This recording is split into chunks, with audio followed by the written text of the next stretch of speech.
আপনি ঠিক আছেন তো? হ্যাঁ আমি ঠিক আছি, থ্যাংক ইউ। তুমি কেমন আছো? আর তোমার মিষ্টি ছেলে ও কেমন আছে? ও ভালো আছে আর আমিও ভালো আছি।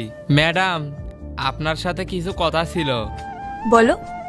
আসলে ম্যাডাম, আজকে আমার ছেলে আমার সাথে এখানে দেখা করতে আসবে। এটা তো খুব ভালো কথা, ও আসলে আমার সাথেও দেখা করিও।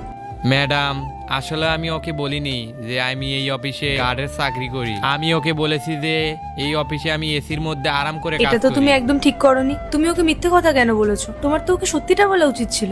ম্যাডাম, আসলে আমার ছেলেকে আমি বড় স্কুলে পড়াই, সেখানে অনেক বড় লোকের ছেলে মেয়েরাও পড়াশোনা করে। ম্যাডাম, যদি সবাই জানতে পারে যে ওর বাবা একজন সিকিউরিটি গার্ডের চাকরি করে। আরে ও লজ্জায় কেন পড়বে? উল্টে ওর তো আরো প্রাউড ফিল হবে যে ওর বাবা একজন সিকিউরিটি গার্ড হয়েও ওকে এত বড় একটা এক্সপেন্সিভ স্কুলে পড়াচ্ছে।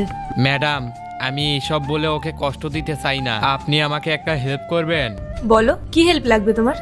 ম্যাডাম, ও যখন এখানে আসবে তখন আমি অফিসে বসে কাজ করব। ও আসলে আপনি ওকে বলে দিবেন যে তোমার বাবা এখানকার ম্যানেজার, তাহলে ও জানতেও পারবে না আমি এখানের সিকিউরিটি গার্ডের চাকরি করি। আচ্ছা ঠিক আছে, কিন্তু এই জামা কাপড় পরে? ম্যাডাম, আমি বাড়ি থেকে ড্রেস নিয়ে আসছি। ঠিক আছে, তাহলে তুমি চেঞ্জ করে অফিসে চলে এসো। Thank you ma'am. আপনাকে অনেক অনেক ধন্যবাদ ম্যাডাম। আপনার এই উপকার আমি কখনোই ভুলতে পারবো না।